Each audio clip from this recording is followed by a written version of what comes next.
오늘 저는 베드로전서 2장 1절로 5절 말씀을 가지고 구원에 이르도록 성장하는 신앙이라는 제목으로 은혜의 말씀을 나누고자 합니다. 우리의 신앙은 날로 성장하고 성숙되어야 될 줄로 믿습니다.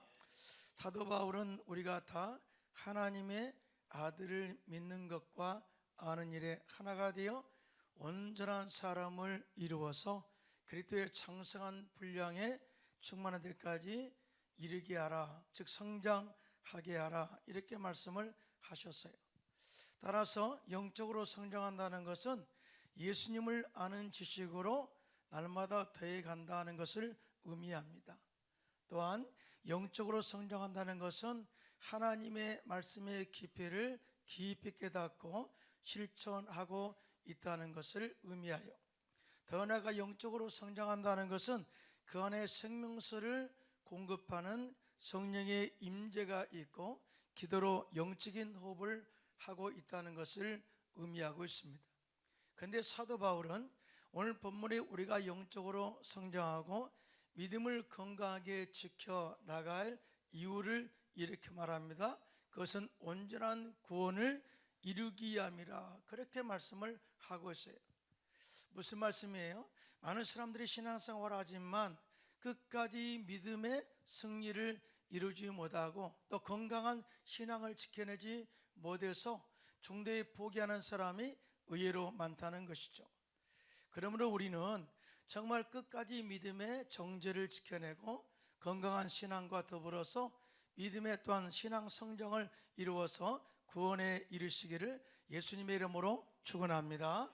자, 그러면 우리가 온전한 구원을 이루기 위해서 신앙 성장을 어떻게 해야 될까요? 첫째로 신앙 성장의 걸림돌이 되는 악한 습관들을 버리라, 이런 말씀을 하고 있어요.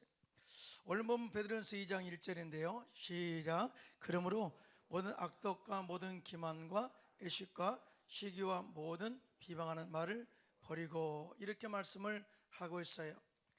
여러분, 우리가 아무리 신앙생활을 잘 하려고 해도 내 안에 옛사람의 정체성이 있어서 우리의 신앙을 방해한다면 절대 신앙이 자랄 수가 없습니다. 그래서 사도 베드로는 구원에 이르도록 신앙의 성장을 위하여 이 우리의 신앙생활의 성장에 걸림돌이 되는 악한 것들을 다 버리고 나가라, 이렇게 말씀을 하고 있거든요. 여러분, 첫째로 모든 악독을 버리라, 이 말씀을 하고 있는데요, 모든 악독이란 헬라어로 파산 카키안이라는 단어를 사용합니다. 이 말의 뜻은 단순한 악한 감정이 아니라 악한 것이 습관화되어서 자신도 모르게 악한 행동을 하는 것을 바로 악독을 행한다라는 의미로 사용되었어요. 다시 말해서 이 악독이라는 단어 속에는 마음속에서 의도적으로 타인을 해하려고 하는 무자비한 행동이 들어있음을 이야기하고 있습니다. 그래서 이런 독한 악독이 가득한 사람은 영혼이 메말라 있기 때문에 신앙의 성장을 기대할 수 없고 주변 환경을 악한 환경으로 만들어가고 병들게 한다라고 말씀을 하고 있어요. 자, 그래서 나도 모르게 남을 해치려고 하는 악한 감정들을 버리라, 이렇게 사도 베드로는 그렇게 말씀을 하고 있어요. 다시 말해서 우리 안에 옛사람의 악한 감정이 남아있다면 절대 신앙 성장을 이룰 수가 없다라고 그렇게 이야기를 하고 있는 거예요. 그런데 우리가 악한 감정이나 의도적인 악한 생각, 습관이 그냥 버려질까요? 절대 그러지 않아요. 우리 안에 좋은 하나님의 생각으로 채울 때 우리 안에 악한 감정이나 악독이 떠나가게 될 줄로 믿습니다. 제가 여러 번 말씀드렸죠. 빈 컵에 물을 부으면 그 속에 공기가 나가듯이 우리 안에 좋으신 하나님으로 채우게 되면 악독이 우리 안에서 서서히 사라진다는 것을 우리가 알 수가 있어요. 우리가 항상 예배 드릴 때마다 처음에 부른 찬양이 뭐예요? 좋으신 하나님이잖아요, 그죠? 좋으신 하나님, 좋으신 하나님, 참 좋으신 나의 주 하나님, 우리의 기도를 응답하시는 좋으신 하나님, 한없는 축복을 주시는 좋으신 하나님. 자, 이렇게 왜 목사님 부를까요? 습관화되라고요? 아니, 그렇게 보면 교화서요? 그런 게 아니고요, 우리 안에 좋으신 하나님으로 가득 채워서 우리의 신앙을 정말 올바른 교훈 정체성을 가지고 신앙의 성장과 승리를 이루어가도록 하기 위해서 좋으신 하나님을 먼저 이렇게 채우고 출발하는 거예요. 사랑하는 성도 여러분, 정말 처음은 하나님은 좋으신 하나님이잖아요. 나를 죄악에서 구원하시고 하나님의 자녀 삼아주시는 좋으신 하나님, 할렐루야. 우리의 삶의 저주에서 끊어주시고 아브라함의 복을 받게 하심으로 말미암아 우리의 삶 속에 행복한 열매를 맺게 하시는 좋으신 하나님, 나의 모든 질병을 치료하시고 내 마음의 상처를 치유하시고 영적으로 건강하게 하셔서 영생을 주시는 좋으신 하나님, 이 모든 좋으신 하나님, 모든 일에 좋으신 일을 행하신 좋으신 하나님을 채울 때 우리 안에 악독한 마음이 사라지게 될 줄로 믿습니다. 그래서 사도 바울은 데살로니가전서 5장 21절 3절 이렇게 말씀을 합니다. 함께 합독할까요? 시작. 범사에 하려 좋은 것을 취하고 악은 모양이라도 버리라. 평강의 하나님의 진이 너희를 온전히 거룩하게 하시고 또 너희의 온 영과 혼과 몸이 우리 주 예수 그리스도께서 강림하실 때 흠없게 보존되기를 원하노라. 이 말씀을 하고 있어요. 무슨 말씀이에요? 우리 안에 항상 좋은 것을 채우고 좋은 것을 취하고 악은 모양이라도 버릴 때에 우리 영과 혼과 몸이 건강하게 보존되고 흠없이 보존되어서 주님 오실 그날에 우리가 주님을 기쁨으로 맞이할 수가 있다, 온전한 구원을 이룰 수가 있다라고 말씀을 하고 있어요. 그러므로 우리는 항상 좋은 것을 생각하고 좋으신 하나님으로 가득 채우시기를 예수님의 이름으로 축복합니다. 둘째로 모든 기만과 예식과 시기를 버리라, 이렇게 말씀을 하셨어요. 세 가지를 동시에 말씀하시는데요, 이것은 마음 깊은 곳에서 우러나는 죄성을 의미하고 있습니다. 여러분, 기만이란 헬라어로 톨론이란 단어를 써요. 그런데 이 단어의 뜻은 뭐냐? 유혹하다, 미끼로 끌어들이다라는 의미를 가지고 있어요. 다시 말해서 남을 속여서 빼앗기 위하여 흉계를 꾸미는 마음, 이것이 바로 톨론, 바로 기만이다라고 이렇게 설명을 하고 있습니다. 여러분, 성경에 보면은요, 뱀으로 가장한 나귀가 하와에게 다가와서 이런 욕을 하죠. 미끼를 깔죠. 네가 만약 하나님께서 그만 선악을 알게 하는 시류가를 먹으면 너희 눈이 밝아져서 선악을 분별하게 됐으니 마치 하나님처럼 그렇게 선악을 분별할 수가 있다라고 그렇게 미끼를 던지죠. 그때 그 유혹에 빠진 하와가 선악과를 바라보니 먹은직도 하고 보암직도 하고 지혜를 줄 만큼 탐스럽게 보이게 되었어요. 그래서 그 유혹에 빠져 선악과를 따먹게 되었어요. 다시 말해서 기만에 빠져 기만함이 그 속에 들어오게 된 거죠. 자기도 기만에 빠진 거예요. 그리고 자기만 언제 죄를 지었나요? 함께한 남편에게도 주어서 죄를 짓게 함으로 말미암아 이 세상 모든 인류에게 죄와 저주와 질병과 영멸에 빠지게 하는 절대 죽음을 갖게 했다는 것이죠. 그러므로 우리들은 아담과 하와처럼 마귀 유혹이나 속임수에 절대 빠지지 않도록 날마다 깨어 기도하는 저와 여러분 되시기를 예수님의 이름으로 축원합니다. 뿐만 아니라 예수님께서 십자가에서 마귀를 멸하신 예수 그리스도의 십자가의 능력과 성령의 충만한 능력으로 마귀의 진을 파하고 마귀의 모든 기만과 유혹을 이겨내시기를 예수님의 이름으로 축원합니다. 이 기만을 이기는 것은 우리의 신앙을 지키는 거예요. 굉장히 중요하죠. 더 나아가 신앙 성장을 위해서 외식을 버리라, 이렇게 말씀을 하고 있어요. 여기서 외식이란 헬라어로 히포크리세이스라는 단어인데요, 타인 앞에 고개를 숙이는 것처럼 보이지만 속으로는 다른 마음을 품고 있는 이중적인 마음이 바로 외식이란 단어의 의미예요. 한마디로 겉모습과 속사람이 아주 다른 삶을 살고 있는 위선자들의 마음을 바로 외식이라고 이야기합니다. 여러분, 예수님께서는 외식하는 자들을 책망하신 적이 있어요. 외식의 그 근본이 그 마음속에 있는데요, 이 대들보와 같이 큰 죄를 자신들은 지으면서도 눈 속의 티와 같은 아주 작은 죄를 지은 자들을 판단하고 정죄한 서기관들과 바리새인들을, 이런 사람들을 외식하는 자들이라고 이렇게 책망하셨습니다. 그리고 외식하는 자들은 어떤 이 벌에 빠지는가를 구체적으로 설명까지 하셨는데요, 마태복음 24장 51절입니다. 함께 합독할까요? 시작.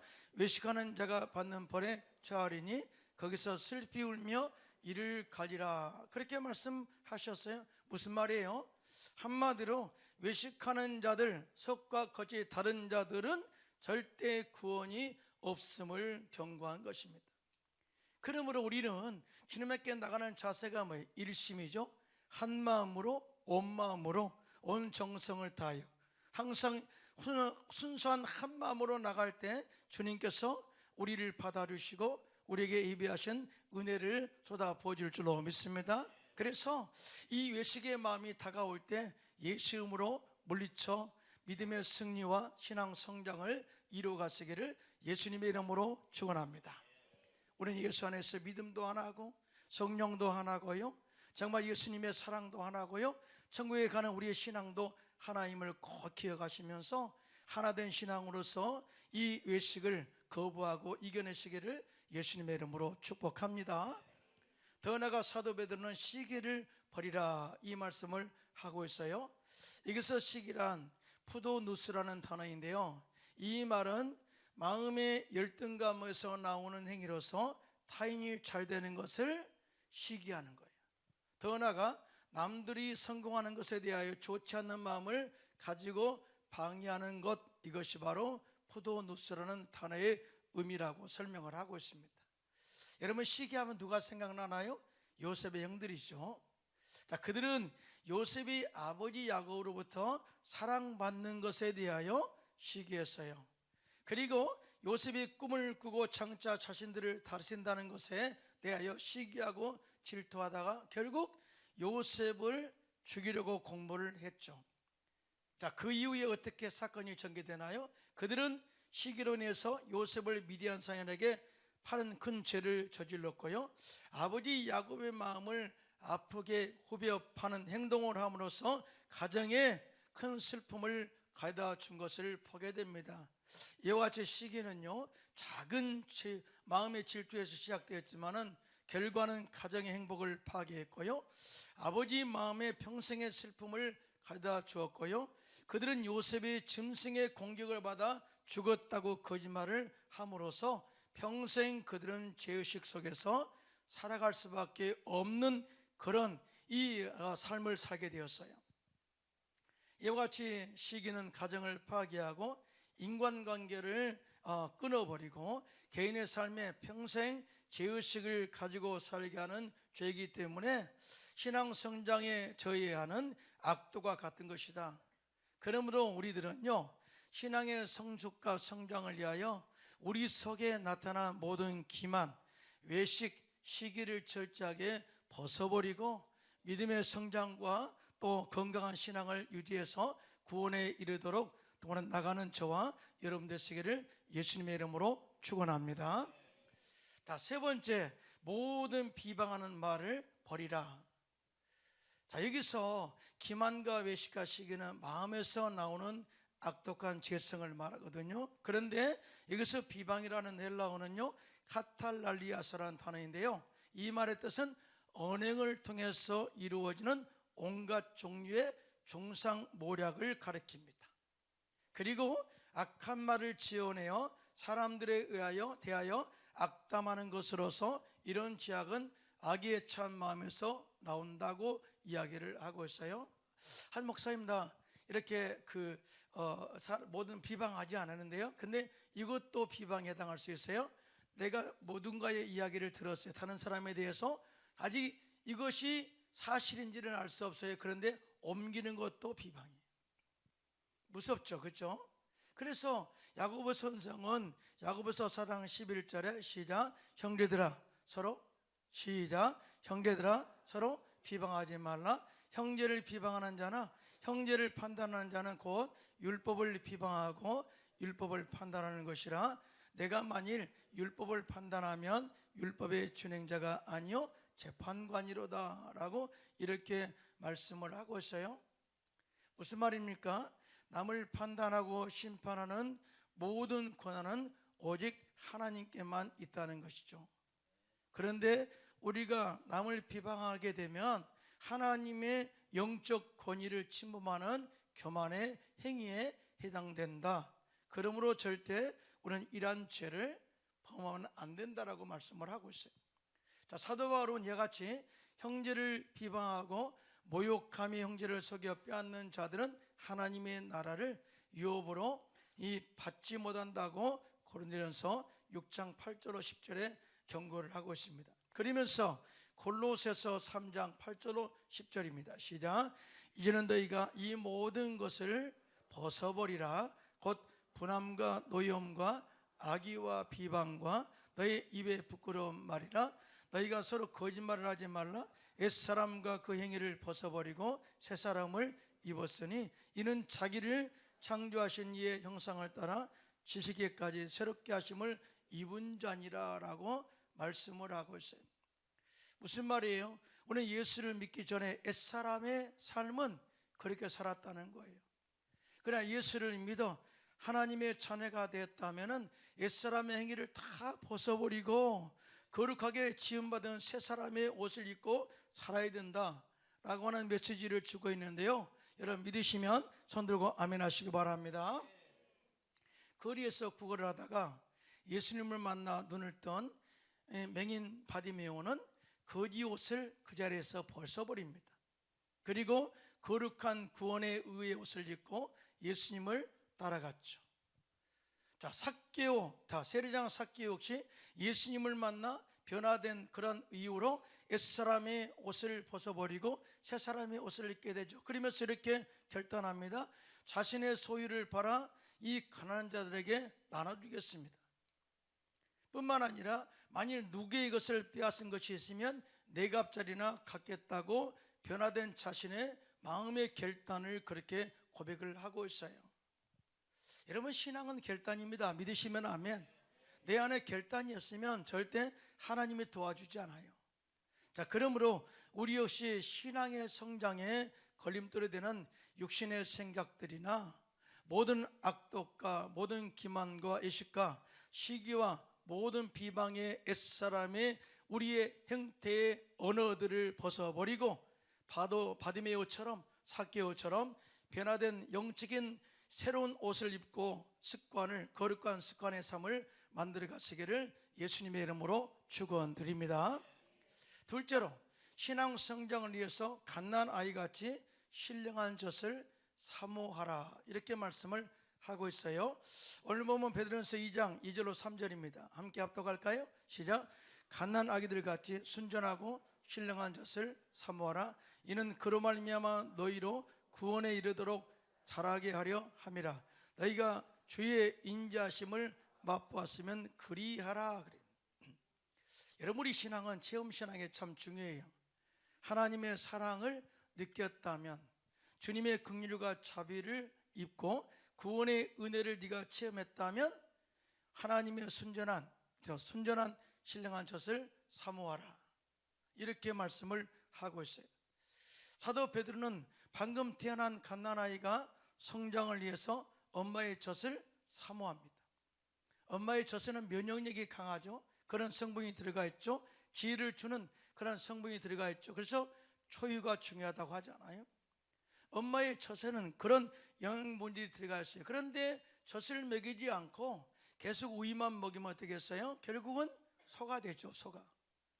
성격이나 모든 인격에서 사실은 어머니를 닮은 것이 아니라 소를 닮아가는 사람이 될 수도 있다 그 말이에요.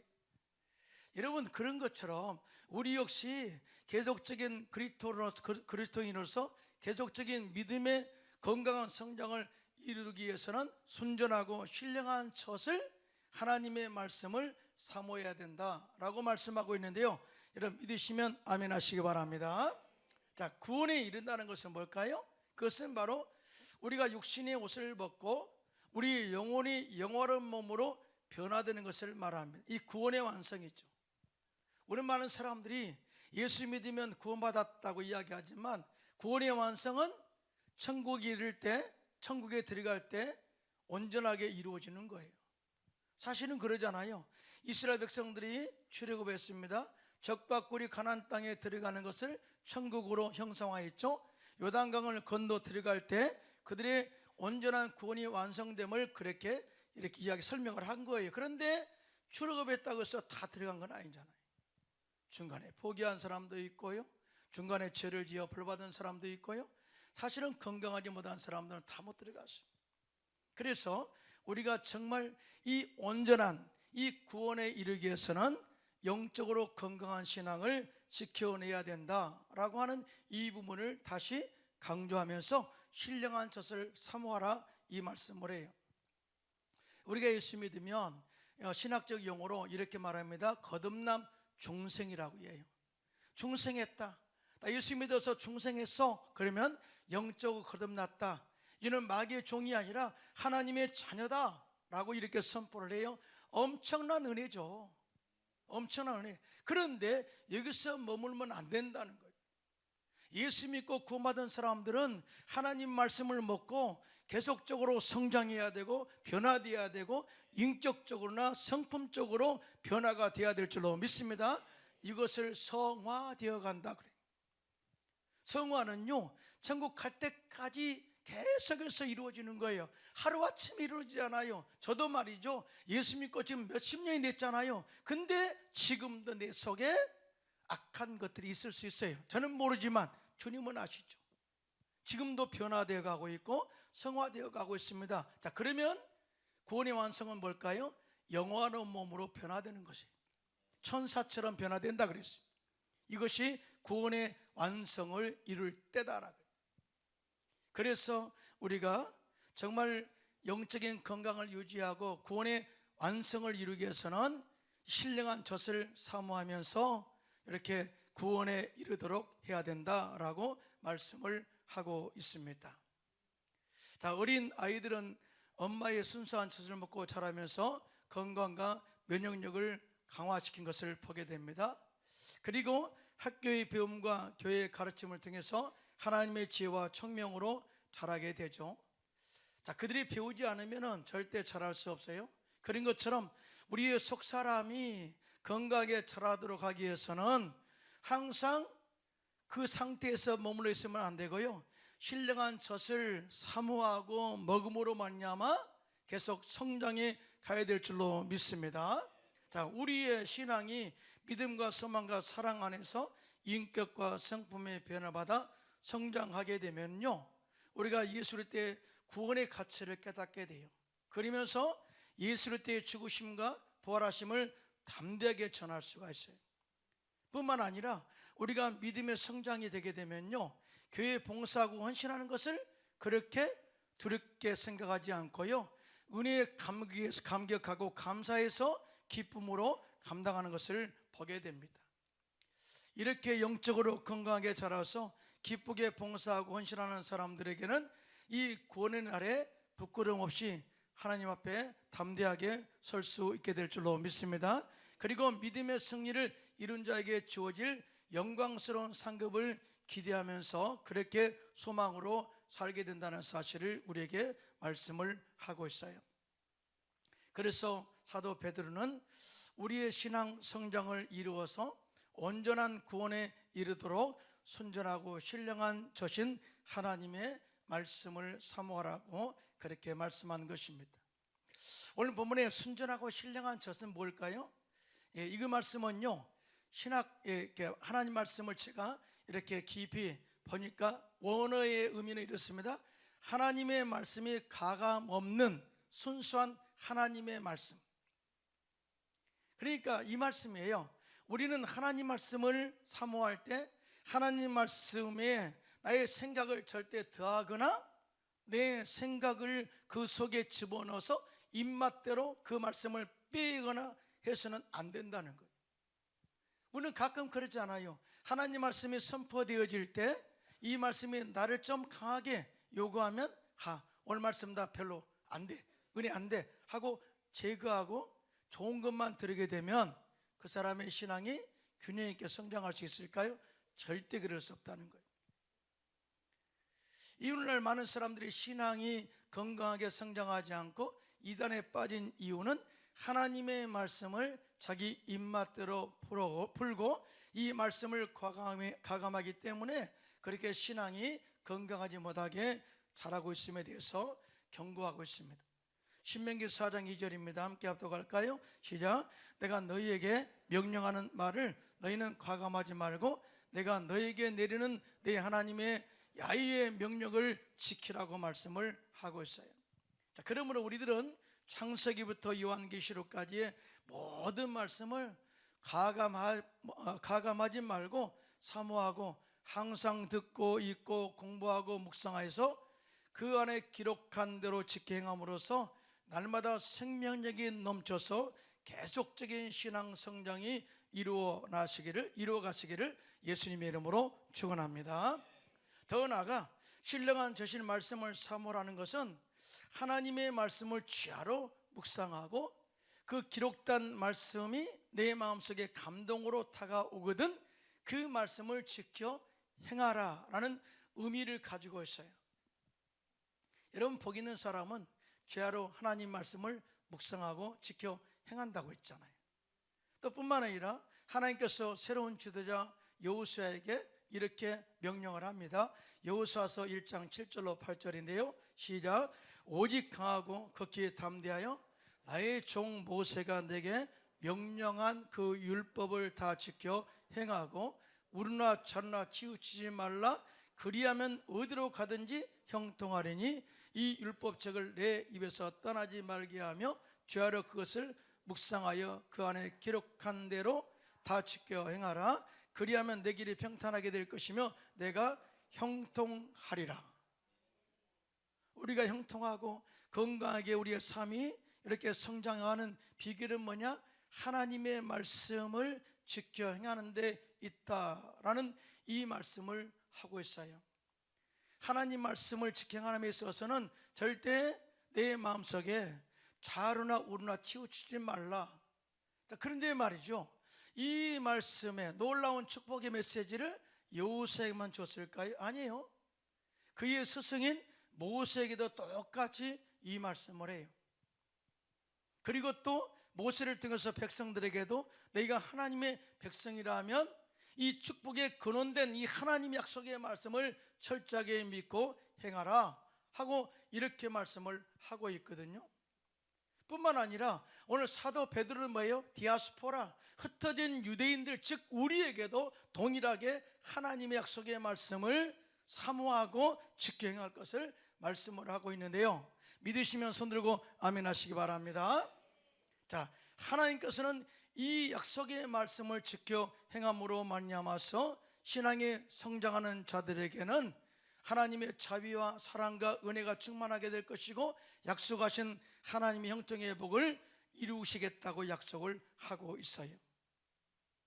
그만큼 하나님의 약속의 말씀을 사모한다는 것은 잊고 행한다는 것이 얼마나 중요한가를 가르쳐주고 있습니다. 더 나아가 우리가 순전하고 신령한 젖을 사모하여 구원에 이르도록 신앙의 성장을 위한다면 산돌이신 예수님께 나가 그의 신령한 집이 세워지게 해야 된다라고 말씀을 해요. 오늘 산돌이란 단어가 나옵니다. 산돌. 오늘 베드로전서 2장 4절로 5절인데요. 함께 합독할까요? 시작. 사람에게는 버림바가 되었으나 하나님께는 택하심을 입은 보배로운 산돌이신 예수님께 나아가 너희도 산돌같이 신령한 집으로 세워지고 예수 그리스도로 말미암아 하나님이 기쁘게 받으실 신령한 제사를 드릴 거룩한 제사장이 될지니라. 너희는 주님과 영적인 소통을 이어가는 영적인 대제사장이다.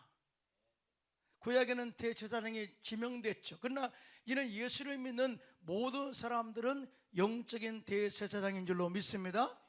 자, 그러면 이 대제사장은 신령한 집을 지어야 된다. 그런데 그 집의 주축돌이 어디냐? 바로 산돌 대신 예수님 반석 위에 그렇게 집을 지으라는 거예요. 자, 본문에 예수님을 보배로 온 산돌이라고 말씀하시는데, 이 산돌은 예수님이 존귀하신 생명의 돌, 생명을 주시는 돌이라는 의미를 가지고 있어요. 여러분, 예수님은 이 땅에 생명의 주로 오셨습니다. 생명을 주로 오신 거예요. 이 죽은 이 세상을 생명을 불어넣어서 우리가 살게 하기 위해서 생명의 주로 오셨어요. 우리를 죄악에서 건져내고 정말 영원한 생명을 소유하도록 생명의 주로 오셨어요. 우리의 삶 속의 저주를 끊으시고 아브라함의 복을 주시기 위해서 생명의 주로 오셨습니다. 우리의 모든 질병을 치료하시고 건강한 삶을 살도록 생명의 주로 오셨습니다. 자, 그런데요, 이 생명의 주로 오신 예수님을 세상 사람들이 거부했다, 버렸다. 이 말씀처럼 로마 사람들과 제사장들과 바리새인들과 심지어 자기 백성들도 예수님을 메시아 되신, 구원자 되신 예수님을 버리셨죠. 하지만 하나님께서 예수님을 붙잡으시고 예수님께서는 사망 권세를 이기시고 부활하심으로 말미암아 모든 죽은 자들의 산 소망이 되게 하셨습니다. 믿으시면 하면 이것을 이룬 영적인 승리를 생명의 산돌 되신 예수님이라고 말씀을 하고 있습니다. 산돌이 되셨다. 따라서 예수님의 생명의 산돌이 되었다는 것은 예수님 안에 부활 생명이 영원히 있어서 지금도 그 위에 우리의 신앙을 세우면 생명의 부활의 능력이 우리 가운데 나타남을 말씀하고 있는데요, 믿으시면 손들고 아멘 하시기 바랍니다. 우리의 신앙은요, 누가 어떻게 신앙생활하느냐 그게 중요한 것이 아니라 내가 산돌 되신 예수님께 내 신앙의 집을 세우는 것이 더 중요해요. 이게 참 중요해요. 오늘 말씀은 그런 의미에서 이 말씀을 하고 있는 거예요. 예수님께서는 제자들에게 이런 질문합니다. 사람들이 인자를 누구라 하느냐? 그들이 들은 대로 이렇게 이야기합니다. 더러는 침례 요한이라고 하고요, 더러는 엘리야, 어떤 이는 에레미야나 선지자 중에 하나라고 말합니다. 그들은 들은 대로 이야기한 거예요. 그런데 예수님의 질문은 다음에 이렇게 이어집니다. 자, 그러면 너희는 나를 누구라고 하느냐? 여러분, 우리가 신앙생활할 때 누구 때문에 신앙생활 못하겠다고 한다면 이거는 어리석은 거죠. 그렇죠? 또 그 사람은 신앙이 건강하지 못하는 거예요. 주님도 그 부분을 알아요. 다른 사람이 어떻게 보느냐 다 설명하잖아요. 엘리야, 에레미야, 선지자의 한 사람. 그럼 너희는 나를 누구라고 하느냐? 이 관심은 너희에게 초점이 맞췄다. 그때 시몬 베드로가 대답하여 이르되 주는 그리스도시요 살아계신 하나님의 아들이니이다 라고 엄청난 신앙 고백을 하죠. 그때 예수님께서 대답하여 이르시기를 바요나 시몬아, 내가 복이 있도다. 이를 알게 한 이는 혈육이 아니요 하늘에 계신 내 아버지시니라. 할렐루야. 우리의 신앙의 건강의 체계는 성령으로 충만할 때 성령에 감동되어 예수님이 나의 신앙의 기초가 된다는 것을 알 때만이 절대 흔들리지 않는 신앙으로 건강한 신앙을 유지할 수가 있음을 말씀하고 있는데요, 믿으시면 손들고 아멘 하시기 바랍니다. 그런데 산돌 위에 교회를 세우면 엄청난 능력이 나타나요. 자, 그러면서 마태복음 16장 18절에 이렇게 말씀합니다. 시작. 또 내가 내게 이르노니 너는 베드로라. 내가 이 반석 위에 내 교회를 세우려니 음부의 권세가 이기지 못하리라. 음부의 권세가 너를 절대 이기지 못한다. 이와 같이 우리가 산돌 대신 예수님 위에, 예수의 부활 생명 위에 교회를 세우고 나가면 사망 권세가 이기지 못할 줄로 믿습니다. 부활 생명 위에, 우리의 반석 위에 교회를 세우면, 신앙의 집을 세우면 창수가 나고 비바람이 불고 세상의 풍파가 다가와도 절대 요동하지 않는 건강한 신앙을 지켜낼 줄로 믿습니다. 우리의 신앙은 구원에 이를 때까지 계속 성장해야 합니다. 그러기 위해서는 우리의 신앙 성장의 걸림돌이 되는 모든 악독과 모든 기만과 애식과 시기와 모든 비방의 말을 버려야 된다. 옛사람의 모습을 우리가 버리지 않으면 새 사람의 옷을 입을 수가 없다, 그 말이죠.